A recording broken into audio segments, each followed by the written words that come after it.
মানে নট মাতাল, মানে মাতালের অ্যাপ্লিকেশন। তো ব্যাপার হলো যে আমরা টিল নাও যতটুকু পড়লাম তাতে দেখলাম যে বায়োলজিক্যাল ফেনোমেনা গুলো প্রচন্ড পরিমাণে প্রবাবিলিস্টিক, মানে ডিটারমিনিস্টিক ফোর্সের জিনিসপত্র এখনো সেভাবে আমরা দেখিনি, মানে প্রাইমারি জিনিসগুলো সবই প্রবাবিলিস্টিক। এবং এটাও আমরা দেখেছিলাম যে রিয়েল লাইফে যেমন ডিটারমিনিস্টিক ফোর্সগুলোই বেশি ইম্পর্টেন্ট হয়, কিন্তু কোয়ান্টাম ওয়ার্ল্ডে, আসলে বায়োলজিক্যাল ওয়ার্ল্ড তো বেসিক্যালি কোয়ান্টাম ওয়ার্ল্ড, কোয়ান্টাম ওয়ার্ল্ডে অবশ্য না, সেটাও ঠিক বলা যায় না, মানে বায়োলজিক্যাল ওয়ার্ল্ডটা মাইক্রোস্কোপিক, মানে মাইক্রন অর্ডারের স্কেলে থাকার ফলে বায়োলজিক্যাল ওয়ার্ল্ডেই স্পেসিফিক্যালি ডিটারমিনিস্টিক ফোর্স আর র্যান্ডম ফোর্সগুলো একটা আরেকটার সঙ্গে কম্পেয়ারেবল। কিন্তু কোয়ান্টাম ওয়ার্ল্ড সে সেভাবে বলাটা মানে যায় না, কেননা কোয়ান্টাম ওয়ার্ল্ড মানে কিন্তু আরো মাইক্রন থেকে আরো ছোটর দিকে। একটা গ্রাফ ছিল, তোদের নিশ্চয়ই মনে আছে, যে গ্রাফটাতে তোর ইয়ে ছিল, মানে যে গ্রাফটাতে সাইজ ভার্সাস ফোর্স এরকম একটা ব্যাপার ছিল,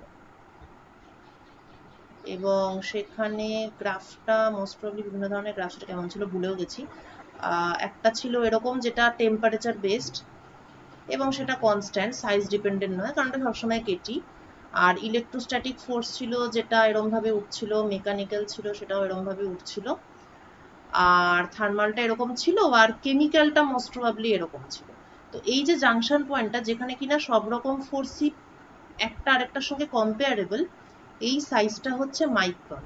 তা মাইক্রনের থেকে ছোট মাইক্রোস্কোপিক ওয়ার্ল্ডে যদি যাই তখন ইলেকট্রোস্ট্যাটিকটা বেশি করে তখন ইলেকট্রোস্ট্যাটিকের এফেক্টটা কমে গিয়ে কেমিক্যাল বা মানে কি বলবো, মানে ইলেকট্রন ইলেকট্রন ওভারল্যাপ এই বন্ডিং গুলো বেশি ভালো করে বেশি ডমিনেন্ট হবে। এবং আমরা ভালো করেই জানি যে নিউক্লিয়াসের ভেতরে যখন ঢুকে যাই তখন আদৌ ইলেকট্রোস্ট্যাটিক রিপালশন ব্যাপারটা কাজই করে না, it does not work there. ঠিক আছে, তো বায়োলজিক্যাল ওয়ার্ল্ড একটা খুবই মানে অদ্ভুত উইয়ার্ড টাইপের একটা ওয়ার্ল্ড, যেখানে ডিটারমিনিস্টিক ফোর্স আর র্যান্ডম ফোর্স একটা একটার সঙ্গে কম্পেয়ারেবল, এবং সেখানে সবকিছুই প্রবাবিলিস্টিক। তো এই যে র্যান্ডমনেস, এই ব্যাপারটা এতটাই ডমিনেট করে বায়োলজিক্যাল ওয়ার্ল্ডকে, তো প্রবাবিলিটি বা প্রবাবিলিস্টিক বিহেভিয়ারের একদম গোড়ার কথা হচ্ছে, বা গোড়ার মডেল হচ্ছে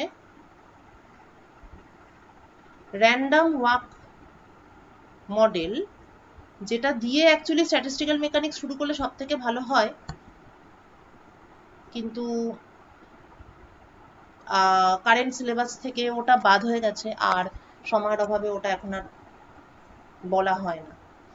কিন্তু র্যান্ডম ওয়াক ব্যাপারটা লাইফের একদম ফার্স্ট চ্যাপ্টারেই খুব ভালোভাবে দেওয়া আছে, এবং জিনিসটা খুব ইন্টারেস্টিং। র্যান্ডম ওয়াক দিয়ে অ্যাকচুয়ালি স্ট্যাটিস্টিক্যাল প্রবাবিলিটি ব্যাপারটা খুব ভালোভাবে বোঝা যায়। র্যান্ডম ওয়াক ব্যাপারটা কি, এটা হচ্ছে এই অলোক যখন ক্লাসে পড়াতো, একবার স্ট্যাটমেক পড়িয়েছিল, তখন ওই অলোক হেঁটে দেখিয়েছিল। র্যান্ডম ওয়াক মানে হচ্ছে মাতালের হাঁটা। ঠিক আছে, একজন মাতাল ব্যক্তি, সে হয়তো এখানে দাঁড়িয়ে আছে এবং সে বাড়ি যাবে, কিন্তু বেশি পরিমাণে মাতাল হয়ে গেলে তো আর মনে থাকবে না যে বাড়িটা কোন দিকে ছিল। প্লাস প্রথমত মনে থাকবে না, মনে থাকলে সেটা আবার একটু অন্যরকম র্যান্ডম ওয়াক হয়ে গেল। প্রথমত তার যদি মনেই না থাকে যে তার বাড়িটা কোন দিকে, এবার ধরা যাক যে এই মাতালটি ওয়ান ডাইমেনশনে হাঁটতে পারে, মানে বলতে চাইছি রাস্তার উপর দাঁড়িয়ে আছে এবং ও রাস্তা বরাবরই যায়, রাস্তার বাইরেও বেরোয় না, মানে মাঠে ঘাটে ঢুকে যায় না। তো মোট কথা ও হচ্ছে কোনো একটা ভাবে বাড়ি ফিরবে, কিন্তু ও ভুলে গেছে যে ওর বাড়ি যেতে গেলে ওকে ডান দিকে যেতে হবে না বাম দিকে যেতে হবে। যেহেতু ও ভুলে গেছে, ও যেহেতু এটা জানে না যে ডাইনে যাবে না বাঁয়ে যাবে, তাহলে মাতালের যে স্টেপ নেওয়ার যে প্রবাবিলিটি, ডান দিকে স্টেপ নেওয়ার প্রবাবিলিটি আর বাম দিকে স্টেপ নেওয়ার প্রবাবিলিটি বোথ আর ইকুয়াল, সুতরাং it is 50% or half. Probability goes to right, আচ্ছা এত বড় কে লিখবে, probability of going towards right, probability of going towards left, both are equal half. এটা কেন, কেননা he ডাজন্ট নো, বা এটা বলতে পারি হচ্ছে অর হি ইজ আনবায়াসড। যদি বায়াসড হতো মানে হয়তো ও মনে করতে পারছে যে হ্যাঁ আমার বাড়িটা বোধহয় ডান দিকে, তাহলে ও কি করতো, এবার মাতাল তো, ডান দিকে মানে যে সোজাসুজি ডান দিকে চলে যাবে এটা তো করবে না, ও ডান দিকেও যাবে বাদিকেও যাবে, কিন্তু হ্যাঁ যেহেতু ওর মনের মধ্যেটা আছে যে বোধহয় আমার বাড়িটা ডান দিকে, সেই জন্য ওর ডান দিকে পা ফেলার প্রবাবিলিটিটা বাড়বে। সেক্ষেত্রে হয়তো পিআরটা হয়তো হাফ হবে না, পিআরটা হয়তো মানে যদি একটু কম নেশা করে থাকে তাহলে পিআরটা হয়তো সাপোজ হয়তো পিআরটা 7/8 আর পি লেফট হচ্ছে 1/8। এটা বলছি আমি ওয়ান ডিমেনশনাল র্যান্ডম ওয়াক।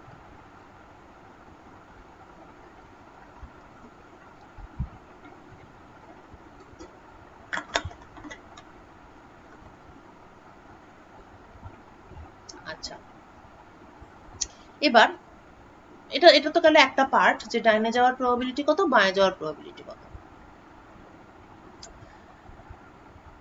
আর নেক্সট যেটা ব্যাপার সেটা হচ্ছে ধরা যাক ও, আমি যদি এরকম একটা কোশ্চেন করি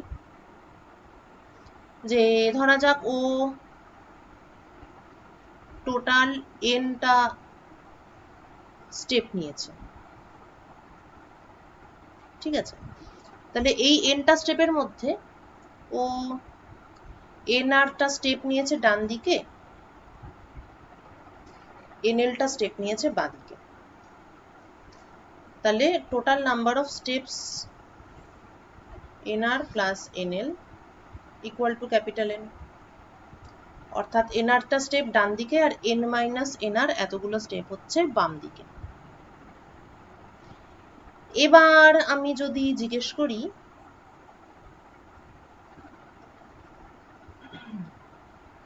যে এর ফলে ওর ডিসপ্লেসমেন্ট কতটা হলো,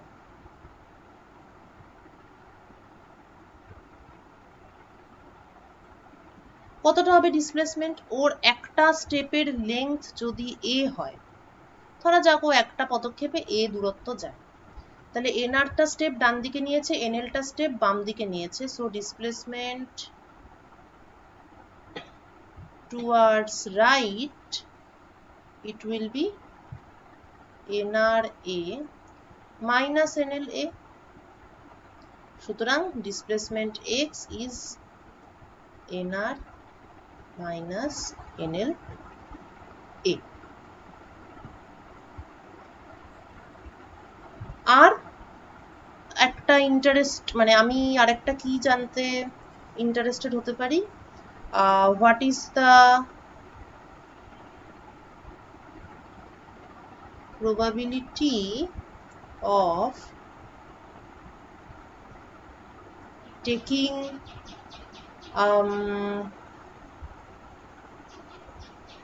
NR steps towards right,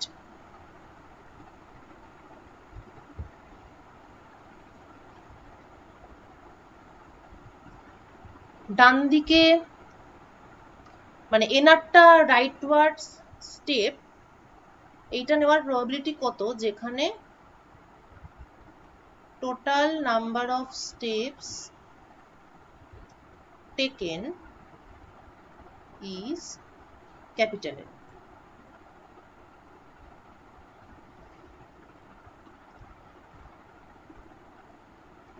আচ্ছা এইটা ওকে, আচ্ছা just a minute,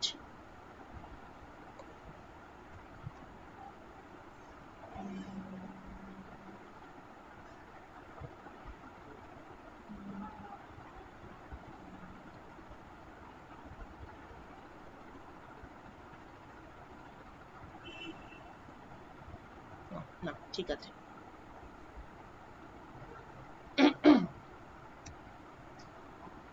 So what is the probability of taking NR steps towards right? আচ্ছা তো ব্যাপারটা হচ্ছে টোটাল নাম্বার অফ স্টেপ তো ক্যাপিটাল এন, এবার এই এনটা স্টেপের মধ্যে এনআরটা রাইট আর এনএলটা লেফট, হ্যাঁ তাহলে এনআরটা রাইট এতগুলো স্টেপ নেওয়ার মানে কতগুলো মানে হাউ মেনি অ্যারেঞ্জমেন্টস পসিবল?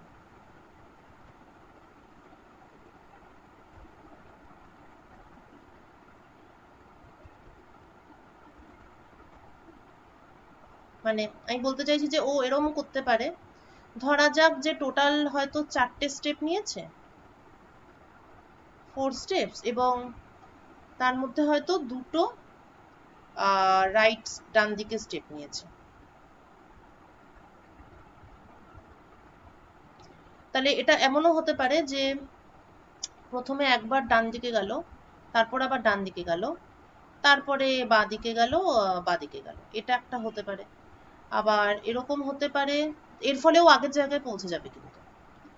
আচ্ছা, আবার এটা হতে পারে যে ও একবার ডান দিকে গেল, তারপর বাঁ দিকে গেল, আবার ডান দিকে গেল, আবার বাঁ দিকে গেল, এটা একটা হতে পারে, তাহলেও আগের জায়গায় পৌঁছাচ্ছে।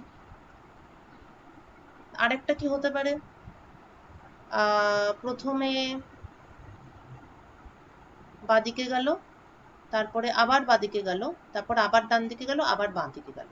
তাহলে ও টোটাল নাম্বার অফ স্টেপসটা ফিক্সড, এবং কতগুলো স্টেপ ডান দিকে নিয়েছে সেইটার যে প্রবাবিলিটি, মানে সেটার যে পসিবল অ্যারেঞ্জমেন্টস, সেটা তাহলে কি হওয়া উচিত, n factorial by nr factorial এবং n মাইনাস nr ফ্যাক্টোরিয়াল।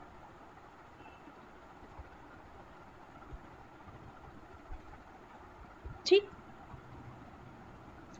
তার সঙ্গে এটা হচ্ছে এত রকম ভাবে ও দুটো স্টেপ ডান দিকে নিতে পারে, এটা হচ্ছে এতগুলো possible arrangement.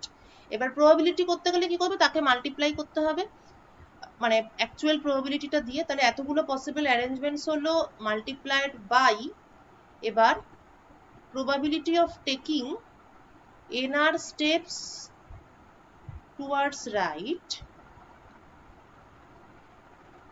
multiplied by probability of taking nl steps towards left।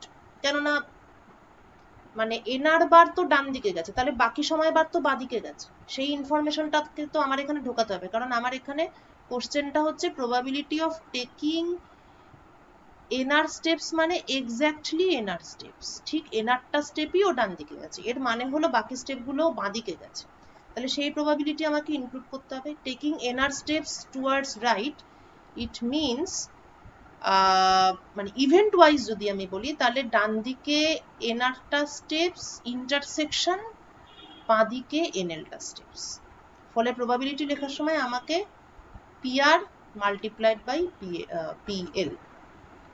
So this is PR and this is PL. So this is equal to n factorial nr factorial n minus nr factorial half to the power capital N. এটা কি বললাম, ডান দিকে total 4টে স্টেপের মধ্যে দুটো step ডান দিকে নেওয়ার probability কত। এইবার এটাকে যদি আমি ডিসপ্লেসমেন্ট দিয়ে বলার চেষ্টা করি, মানে আমি যদি বলি যে একটা মাতাল এরকম এই ব্যাপার, ডান দিকে যাওয়ার প্রবাবিলিটি বাঁ দিকে যাওয়ার প্রবাবিলিটি সেম, এবার তাহলে স্টার্টিং পয়েন্ট থেকে ওর কিছু একটা x ডিস্টেন্সে থাকার প্রবাবিলিটি কত, সেটা যদি কেউ জানতে চায়, so x is nr minus nl into a এবং nl ইজ, আচ্ছা একটা কাজ করা যাক, x is nr minus nla and capital N is nr plus nl। তো আমি এখানে কি জানি, probability, এটা কি, this is the probability of taking nr steps towards right। এখন ও যদি nrটা স্টেপই ডান দিকে নিয়ে থাকে তাহলে ওর ডিসপ্লেসমেন্ট হচ্ছে এতটা, কিন্তু এর মধ্যে আবার nl ঢুকে আছে, nlটাকে আমি যদি তুলে দিতে চাই, so nl is n minus nr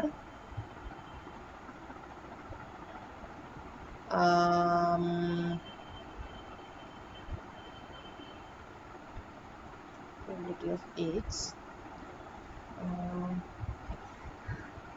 okay, so n is n minus nr, তাহলে x becomes nr minus n plus nr a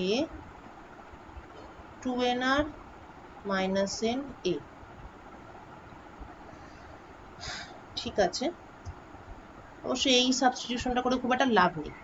আমি জানতে চাই probability as a function of x, তার মানে এখানে যে পি এনআর আছে, এখানে প্রত্যেকটা কোয়ান্টিটিকে আমাকে অ্যাটলিস্ট আমাকে এনআর কে এক্স এর টার্মে লিখতে হবে।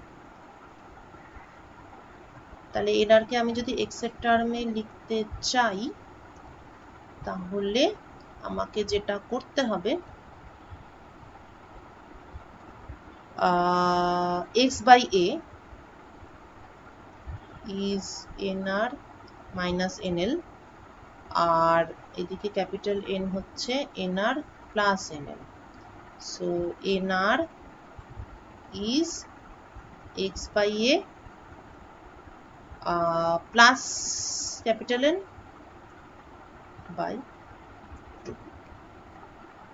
ঠিক আছে, এইটা হচ্ছে আমাদের এনআর এর expression, NR as a function of x এবং total number of steps capital N. Total number of স্টেপসটা কিন্তু এখানে থাকবেই, মানে প্রবাবিলিটি যে মাতালটি অরিজিনাল পয়েন্ট থেকে এক্স দূরত্বে আছে কখন, after taking total N steps. কারণ ও যত বেশি স্টেপ নেবে তত তো সমস্ত প্রবাবিলিটি চেঞ্জ হবে। তো একটা লোক যদি মোট 10 পা বা 20 পা হেঁটে ফেলে, তাহলে ও কতটা দূরত্বে আদৌ গেল বা বিভিন্ন দূরত্বে থাকার ওর চান্সেস কত, সেটা হচ্ছে প্রশ্ন। তার মানে পিএক্স এর যে এক্সপ্রেশন, সেখানে এক্স তো থাকবেই, তার সঙ্গে ক্যাপিটাল এনও থাকবে।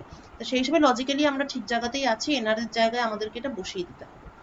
তাহলে এখান থেকেই আমরা পিএক্সটা ডিডিউস করতে পারি। তাহলে n factorial by half of x by 2a, এটা কি করেছিলাম, plus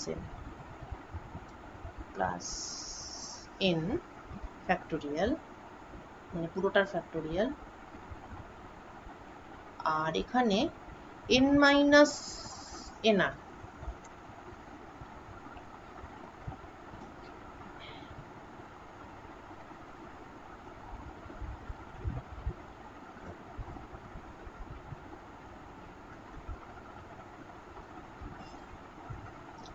n by 2 minus x by 2a, তাহলে half of n minus x by a।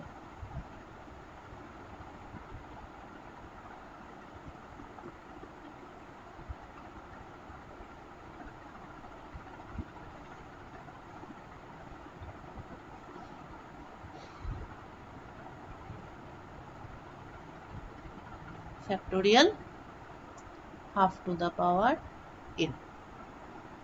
এটা হচ্ছে কি এনটা স্টেপ নেওয়ার ফলে মাতালটি অরিজিনাল স্টার্টিং পয়েন্ট থেকে এক্স ডিস্টেন্সে থাকার চান্সেস কত। ঠিক আছে, এটাকে আমি যদি প্লট করি না, ইফ আই প্লট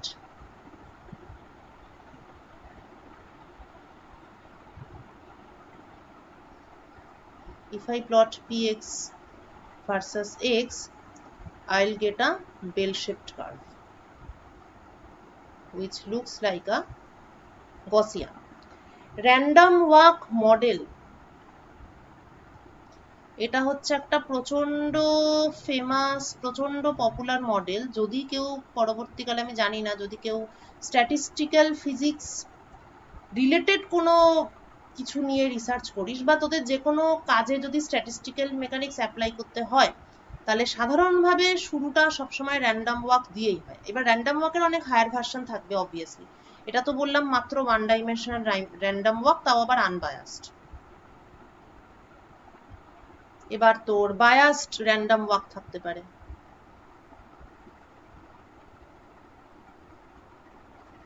এবং অবভিয়াসলি 2D এবং 3D র্যান্ডম ওয়াক থাকতে পারে। দেখেই, আমি জানি না, দেখেই 2-4টে এক্সাম্পল, মানে 2-4টে অ্যাপ্লিকেশন তোদের মাথায় আসছে কিনা। ব্রাউনিয়ান মোশন,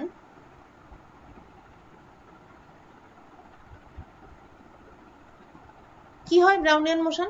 আইনস্টাইন কি দেখেছিলেন, যে একটা লিকুইডের মধ্যে এরকম কি ফুলের পাপড়ি না পড়া কি একটা ছড়িয়ে দেওয়া হলো, এবার তারা যা খুশি তাই যেরকম দিকে হাবিজাবি দিকে যাচ্ছে। This is an example of random walk.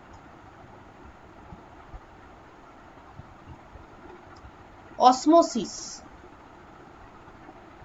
osmosis, this is an example of biased random walk. Diffusion, also an example of biased random walk. যেদিকে কনসেন্ট্রেশন গ্রেডিয়েন্ট বেশি সেদিকে যাওয়ার সম্ভাবনা বেশি, কিন্তু হ্যাঁ উল্টো দিকেও যায়, উল্টো দিকেও যেতে পারে। স্পিন, ইলেকট্রনের স্পিন, একটা স্পিন এদিকে, একটা স্পিন এদিকে, আরেকটা স্পিন এদিকে, আরো তিনটে স্পিন এদিকে। এই সিস্টেমের নেট ম্যাগনেটিক মোমেন্ট আমরা কিভাবে বার করি? N up N down.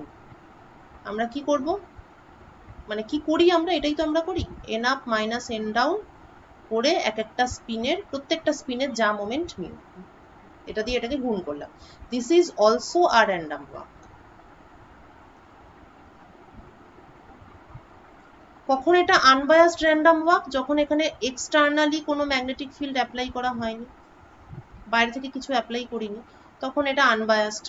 কিন্তু আমি যদি বাইরে থেকে একটা ম্যাগনেটিক ফিল্ড অ্যাপ্লাই করি, তখন এই স্পিনগুলোর কি হচ্ছে না, আপে থাকার চান্সেস আর হায়ার, সেক্ষেত্রে it becomes a biased random walk.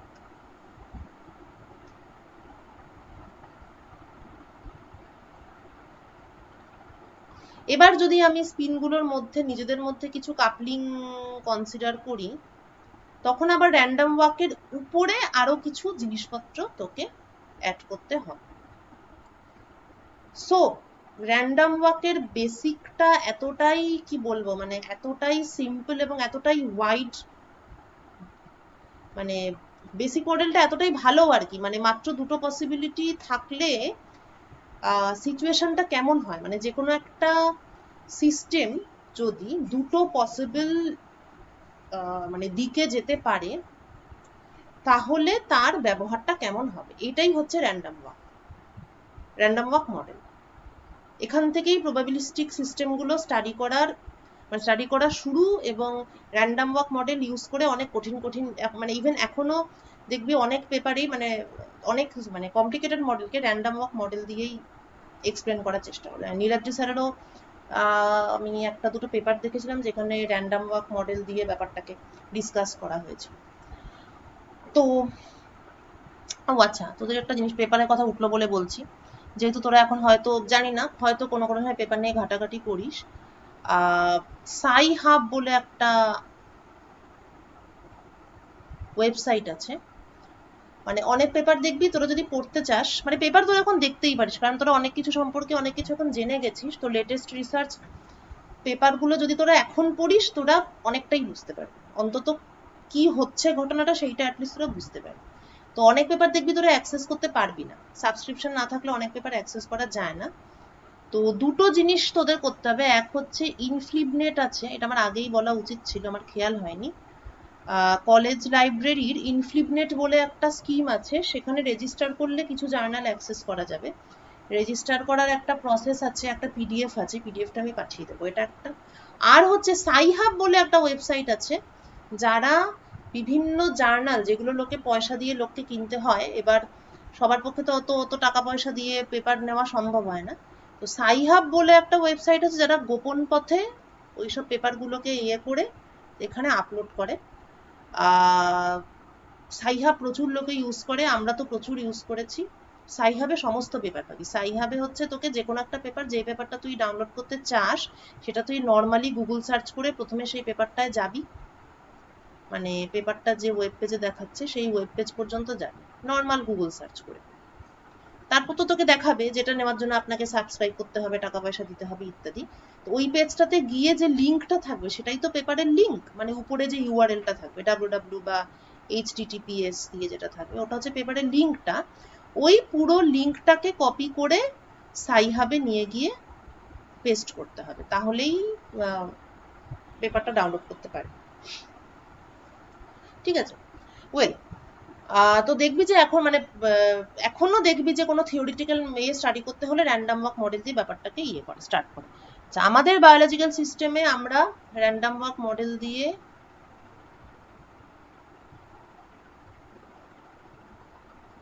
যেটা স্টাডি করব সেটা হচ্ছে length of a polymer or macromolecule. Polymer গুলো কি? Basically the polymers are composed of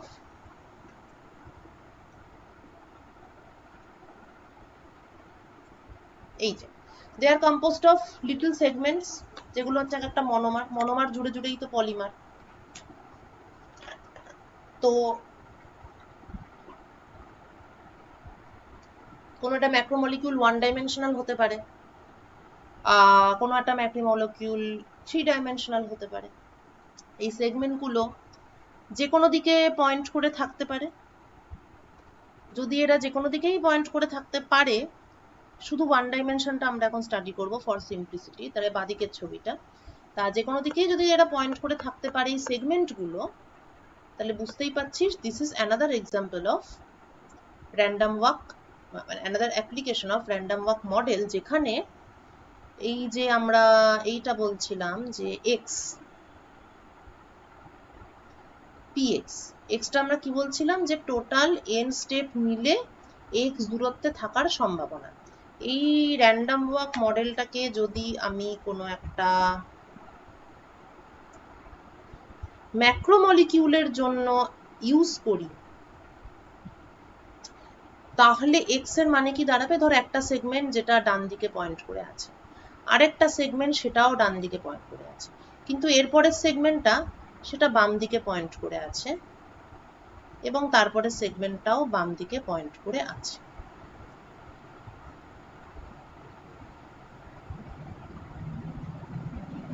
আমরা মিন বা average length of the molecule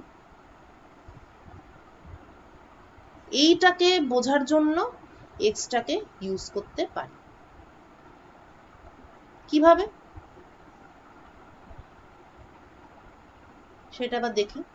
আচ্ছা, প্রথমে একটা রিয়েলিস্টিক এক্সাম্পল দেখে নিই। এটা 1D, এটা 3D, তার পাশেরটা এক একটা সেগমেন্টের যে লেংথ সেটা হচ্ছে ওই মাতালের এক একটা স্টেপের লেংথ।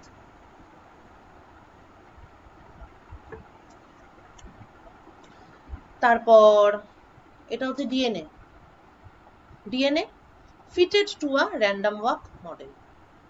ডান দিকে দেখিয়েছে যে কিভাবে বিভিন্ন স্টেপ ওয়াইজ ডিএনএটাকে এরকম করা হয়েছে। এরপর ডিএনএটা টুইস্টেড হবে, অনেক রকম শেপে আসতে পারে, কিন্তু সেগুলো র্যান্ডম ওয়াক মডেলের মধ্যেই ঢুকে যাবে জিনিসটা।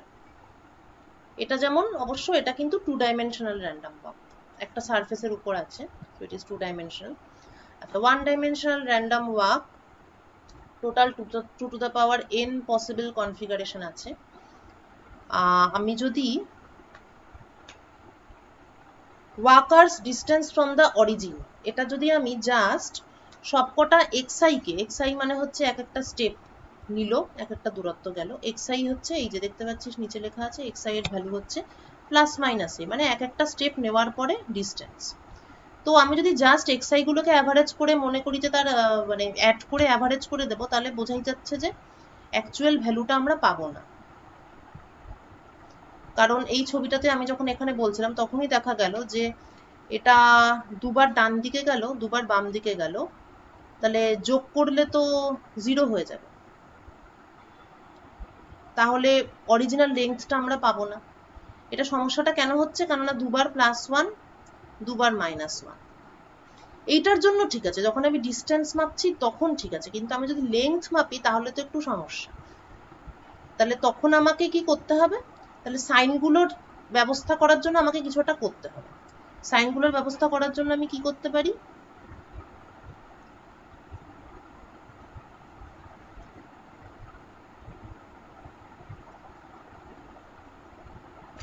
সাইনগুলোর ব্যবস্থা করার জন্য আমি এইটা করতে পারি। অর্থাৎ আমরা ভেরিয়েন্সটা ক্যালকুলেট করতে পারি to measure the workers departure from the origin. ফলে এটা র্যান্ডম ওয়াক, বুঝতে পারছিস, কিন্তু একটু আলাদা। মানে এটা তো লেংথ মাপছি, ডিসপ্লেসমেন্ট মাপছি না, এটা একটু অন্যরকম সিস্টেম, অন্য জিনিস জানতে চাইছে, তাই এটা একটু অন্যরকম করছি। তাই আমি এখানে মাপছি variance. The probability of finding our random walker within one standard deviation of the mean is close to 70%. Mu plus minus sigma, এই যে রেঞ্জটা এই ডিস্ট্রিবিউশনের, এটা মিউ প্লাস মাইনাস সিগমা, অর্থাৎ এইটা এখানে একটা জিনিসের থাকার যে প্রবাবিলিটি, এটা স্ট্যাটিস্টিক্স মানে প্রবাবিলিটি পড়ার সময় পড়েছিলি, এইটুকুর মধ্যে থাকার সম্ভাবনা কিন্তু 70% ফর এনি নর্মাল ডিস্ট্রিবিউশন। এবং র্যান্ডম ওয়াকের ক্ষেত্রে ডিস্ট্রিবিউশনটা it looks like normal distribution. সুতরাং ভেরিয়েন্স ইজ ইম্পর্টেন্ট প্যারামিটার। ঠিক আছে, ভেরিয়েন্সের রেঞ্জের মধ্যেই ওর থাকার সম্ভাবনা 70%। সুতরাং ভেরিয়েন্সটাও একটা ভালো প্যারামিটার। আচ্ছা, ভেরিয়েন্সটাকে আমি ভেঙে কি লিখলাম, শুধু আই এর উপর সামেশন দিয়ে একটা টার্ম লিখলাম, আর যেটা I not equal to J not equal to 1 সেটার উপর আমি আরেকটা সামেশন লিখলাম, মানে এই যে অ্যাভারেজটা করছি। এইবার প্রত্যেকটা স্টেপ একটা আরেকটার থেকে ইন্ডিপেন্ডেন্ট। ঠিক আছে, মানে ও তো মাতাল, ওর কোনো মেমোরি নেই, এর আগের স্টেপটা কোন দিকে নিয়েছি তার উপর পরের স্টেপটা ডিপেন্ড করছে না। ঠিক আছে, সুতরাং একটা পার্টিকুলার xi এর জন্য xj can be +1 and xj can also be -1, এবং আমি তো সব পসিবিলিটি ধরবো। তাহলে আমি xi xj কোনো একটা পার্টিকুলার xi এর জন্য একবার পাবো +xi, আরেকবার পাবো -xi, দুটোই পাবো। তাহলে সবার উপরে যখন সামেশনটা হবে তখন সামেশনটা হয়ে যাবে 0। So the second term it is 0. ওকে। আচ্ছা, ফার্স্ট টার্ম, প্রথম টার্মটাতে xi এর ভ্যালু যেহেতু প্লাস মাইনাস a, তাহলে xi square a square, so r স্কোয়ারের average it is n a স্কোয়ার। সুতরাং walker's departure from the origin, এটা তো r স্কোয়ারের অ্যাভারেজ, তাহলে তার স্কোয়ার রুট, মানে বেসিক্যালি আরএমএস ভ্যালু। বুঝতে পারলি তো? এখানে আমরা যেটা নিলাম এটা হচ্ছে আমরা রুট মিন স্কোয়ার নিলাম, root mean square of the RMS of the individual steps.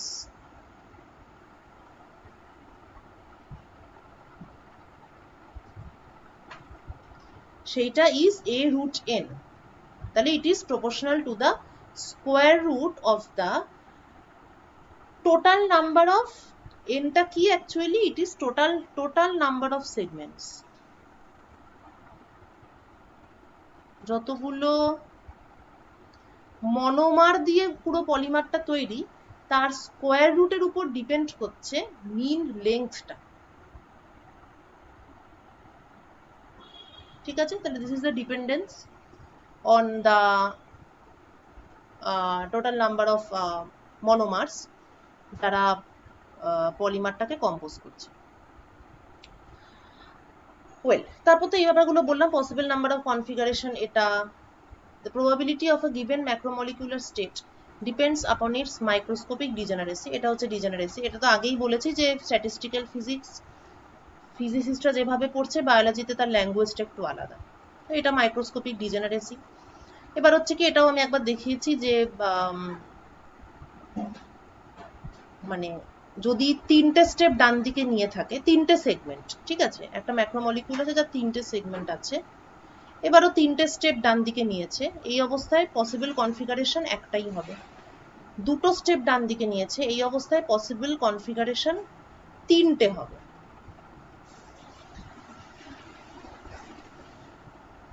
এবং তার ফলে কিন্তু ওর অ্যাভারেজ লেংথ চেঞ্জ হচ্ছে। ঠিক আছে,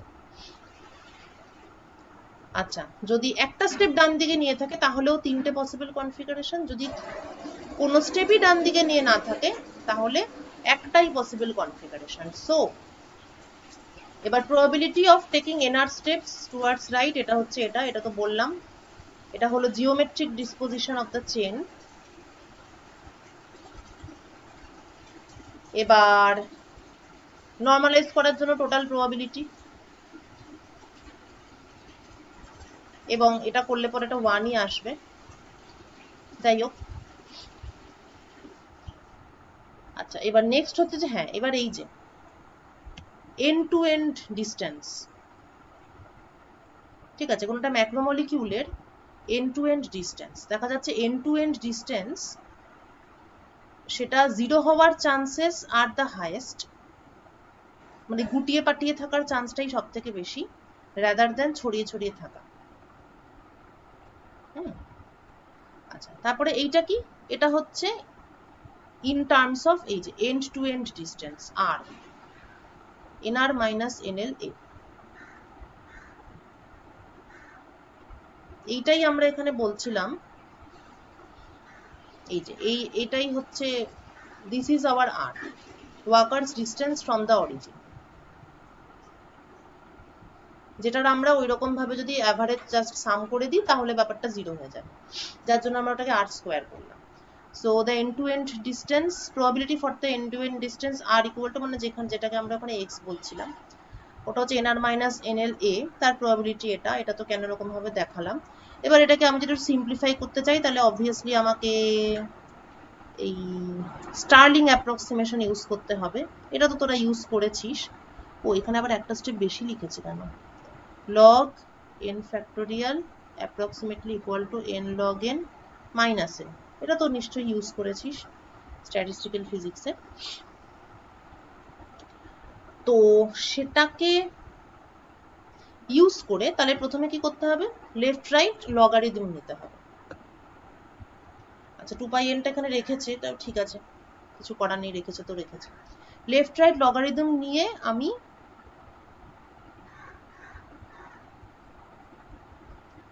উপরের পার্ট, উপরে নিচে, উপরে একটা ফ্যাক্টোরিয়াল নিচে দুটো ফ্যাক্টোরিয়াল, মানে হচ্ছে টোটাল 3টে ফ্যাক্টোরিয়ালের জন্য 3টে পোর্শন পেলাম, নিচের দুটোর জন্য মাইনাস সাইন, আর তার সঙ্গে হচ্ছে half to the power n, সেটা n log 2। ওকে, আচ্ছা এরপর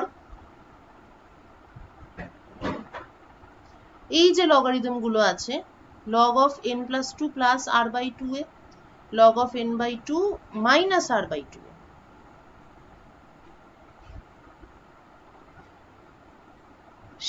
সেটাকে n by 2 কমন নিয়ে কি করেছে, log of n by 2 plus log of 1 plus minus r by n। এবার আমরা log এর ফর্মুলা জানি, log এর যে সিরিজটা সেটা আমরা জানি, তাহলে এইখানে এই যেটা পেলাম log of 1 plus minus r by n, that is approximately equal to only the first two terms, কেননা বুঝতেই পারছিস n a এটা একটা লার্জ কোয়ান্টিটি, এটা হচ্ছে কি পুরো ম্যাক্রোমলিকিউলটা যদি সোজা টানটান অবস্থা থাকে তাহলে যা লেন্থ হয়।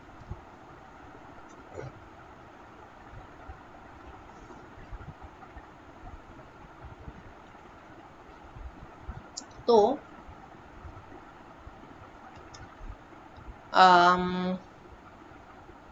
সো আর বাই এন এ হচ্ছে একটা স্মল কোয়ান্টিটি, সুতরাং এটা অ্যাপ্রক্সিমেটলি এরকম লিখতে পারি।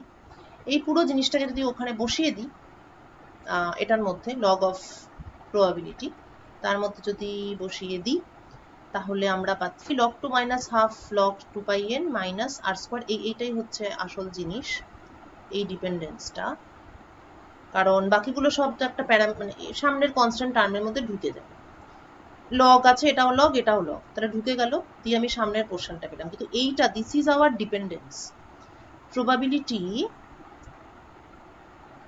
Dependence of probability on r, সেটা কি গসিয়ান বা normal distribution proportional to e to the power minus r square by 2m square. R 0 হলে, মানে আর 0 হওয়ার প্রবাবিলিটি ম্যাক্সিমাম, আর 0 অর্থাৎ nr ইকুয়াল টু nl, যতগুলো ডান দিকে ততগুলো বাম দিকে। এখানে nr1 হলে এটা অ্যাকচুয়ালি 3টে সেগমেন্ট বলে এটা ঠিক এরকম পসিবল হয়নি। যদি 4টে সেগমেন্ট হতো, তাহলে কি হতো, nr2 nl2, অর্থাৎ একটা সেগমেন্ট একটা সেগমেন্ট আবার একটা সেগমেন্ট আবার একটা সেগমেন্ট, এই কনফিগারেশনে থাকার চান্সেস আর দ্য হাইয়েস্ট।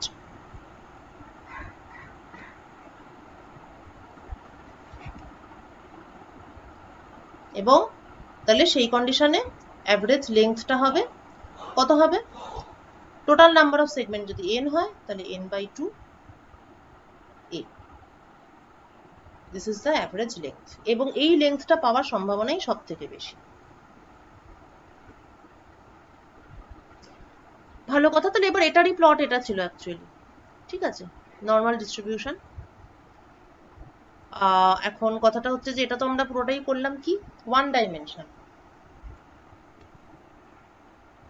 ঠিক আছে, this is for one dimension, মানে প্রবাবিলিটি ডিস্ট্রিবিউশনটা। এটাই যদি 3 ডাইমেনশনে ক্যালকুলেট করতাম তাহলে এইটা পাওয়া যেত।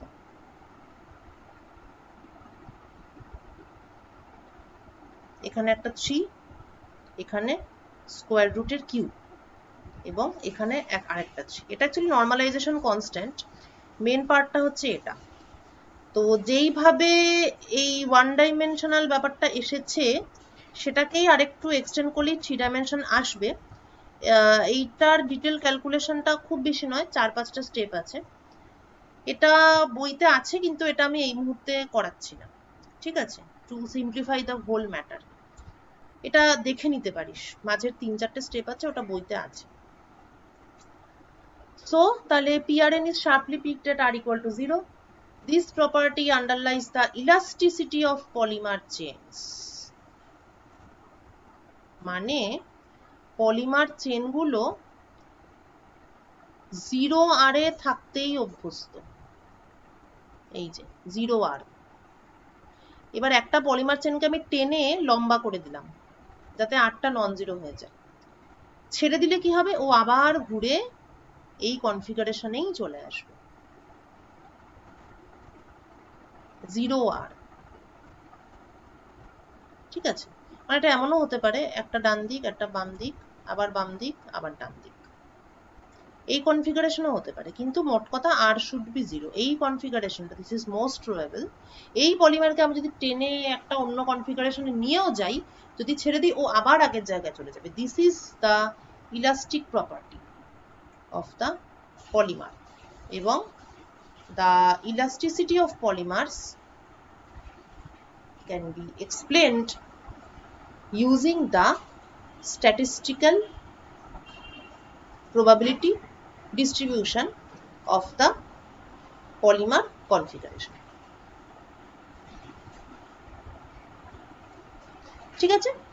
তাহলে so this was the application of random walk model in explaining the elasticity of polymer chain. মোটামুটি মানে এই ব্যাপারটার কোনো শেষ নেই, বায়োলজিক্যাল সিস্টেমে স্ট্যাটিস্টিক্যাল মেকানিক্সের অ্যাপ্লিকেশন, কিন্তু এই পেপারটার জন্য এটা এখানেই শেষ। নেক্সট ক্লাসে আমি ভাবছি যে আরেকটা কোনো ইন্টারেস্টিং জিনিস করাই, হয় স্টেম সেল করাবো নয় মেমোরি করাবো। মেমোরিটাই করাই, স্টেম সেলটা সহজ আছে, মেমোরিটাই আগে করাবো ভাবছি, ঠিক আছে। পরের ক্লাসে আমরা স্মৃতিশক্তি মানে কিভাবে বাড়ানো যায় সেটা আমি এখনই বলতে পারবো না, কিন্তু স্মৃতিশক্তি কিভাবে তৈরি হয় আর কি করে আমরা মনে রাখি সেইটা আমি বলতে পারবো, ঠিক আছে। তাহলে